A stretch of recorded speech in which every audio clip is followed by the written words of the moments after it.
অজপরা গায়ে দরিদ্র দর্জির ঘরে জন্মেছে সাদা চামড়ার দুই ছেলে সন্তান। ধবধবে সাদা চামড়া, সোনালী রঙের চুল এবং বিড়ালের মতো চোখ যেন নজর কাড়া সৌন্দর্যের প্রতীক। দালুন সিন সিনুন সাদ সাদুনা ইন্দুন তোয়াদুন তোয়াদুন তো।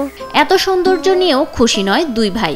একটি চর্মরোগ যেন ম্লান করেছে তাদের স্বাভাবিক জীবনযাপন। সারাদিন জানালার পাশে বসে প্রহর গুনতে হয় কখন কমবে সূর্যের প্রখরতা।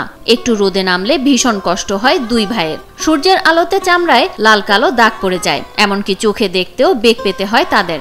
চোখেও সমস্যা, চোখে ভালো দেখতে পারে না। রোদের ভিতরে গেলে কালো কালো যে স্পটগুলো আছে এগুলো আরো বেশি হয়। চোখের একটু সমস্যা আছে। দিনাজপুরে গেছিলাম প্রথমবার, ওখানে ডাক্তার দেখাইছি, দ্বিতীয়বার যাইতে বলছিল, কিন্তু অর্থনৈতিক কারণে যাইতে পারি নাই। বাংলাদেশের শ্যামবর্ণ মানুষের ভিড়ে এমন ধবধবে সাদা চামড়ার মানুষ দেখে তাদের দিকে চোখ আটকে যায় সবার। বাংলাদেশে জন্ম নিল বিদেশি মানুষ, এমন ধারণা করে দূর দূরান্ত থেকে মানুষ এসে ভিড় করেন আনোয়ারের বাড়িতে। প্রতিবেশীরা তাদের দেখে আনন্দ পেলেও কবে স্বাভাবিক মানুষের মতো জীবন কাটাবে সেই চিন্তায় প্রহর গোনেন নাইম এবং বাইজিদ। আমার এই কালারের জন্য আমার কোনো কষ্ট নাই, আমি আলহামদুলিল্লাহ সন্তুষ্ট। খেলাধুলার জন্য গেলে আমার যে সহপাঠী বন্ধুরা আছে কোনোদিন খারাপ চোখে দেখে না। আমরা নর্মাল ভাবে দেখি যে আমরা এখানে যারা আছি যেমন স্বাভাবিক আর কি, ওইভাবে সবসময় খেলাধুলা করা হয়, মানে ব্যতিক্রম হিসেবে ওনাকে কিছু বলা হয় না আর কি। দর্জি আনোয়ার হোসেন তার আপন খালাতো বোন নূর নাহারকে বিয়ে করেন। বিয়ের 1 বছর পর জন্ম নেয় প্রথম সন্তান নাইম ইসলাম। জন্মের পর তার ধবধবে চেহারা দেখে সবাই চমকে উঠলেও সৃষ্টিকর্তার উপহার ভেবে তা মেনে নেন বাবা মা।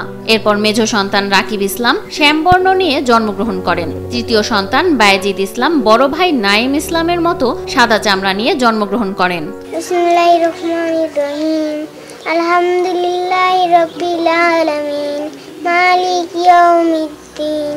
দর্জির কাজ করে যে টাকা আয় করেন তা দিয়েই কোনো মতে সংসার চালান বাবা আনোয়ার। বাবার কষ্ট দেখে ইন্টারমিডিয়েট পাশের পর পরিবারকে সহায়তা করার চিন্তা করে শহরমুখী হলেও কাজ করতে গিয়ে সুবিধা করতে পারেন না নাইম। ফিরে আসেন গ্রামের বাড়িতে। ভালো শিক্ষার্থী হলেও অর্থের অভাবে পড়ালেখা চালাতে পারছেন না বলে আক্ষেপ করেন নাইম ইসলাম। আমি ইন্টার পাস করার পরে ঢাকায় গার্মেন্টসে কাজ করতে গেছিলাম, কিন্তু চোখের সমস্যার কারণে সুতো লাগাতে পারি না, আর বেশিক্ষণ কাজ করলে মাথা ঝিমঝিম করে, এই কারণে চলে আসি। পড়াশোনা করতেছে, স্টুডেন্টও ভালো, কিন্তু অভাবের কারণে আসলে কন্টিনিউ করা খুব কষ্টকর হচ্ছে।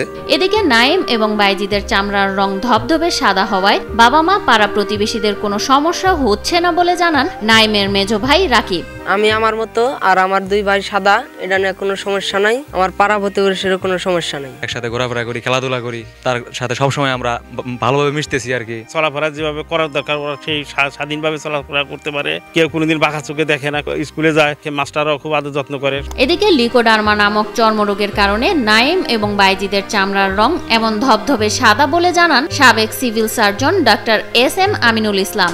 সঠিক চিকিৎসা পেলে দুই ভাই সুস্থ হয়ে উঠবেন বলে প্রত্যাশা করেন তিনি।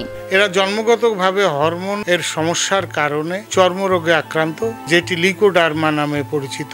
এটি কারণে তাদের চোখ দুটি এবং চোখের মনি সাদা। তারা রোদে গেলে চোখের প্রদাহ সহ দেখতে অসুবিধা হয়। এটির জন্য চর্মরোগের চিকিৎসা আছে এবং এই চিকিৎসার কারণে তারা সম্পূর্ণ ভালো না হলেও তাদের যে সমস্যাটি আছে এটি অনেকাংশে নিরাময় হবে বলে আমি মনে করছি। স্বাস্থ্যকর অল টাইম হানিকম, সব সময় অল টাইম হেলদি লাইফ। ভবিষ্যতে 5 জনের সংসারের দায়িত্ব নিতে চান নাইম। বিত্তবানদের সহযোগিতা পেলে সুস্থ হয়ে উঠবেন দুই ভাই নাইম এবং বাইজিদ। আমরা 3 ভাই, বাবা মা সহ 5 জন। সংসারের অর্থনৈতিক কারণে আমার বাবা ঢাকা চলে যায় কাজের জন্য, সেখানে টেলার্সের কাজ করে, কিন্তু আমি ইন্টার পাস করছি, এখনো কোনো চাকরি পাচ্ছি না।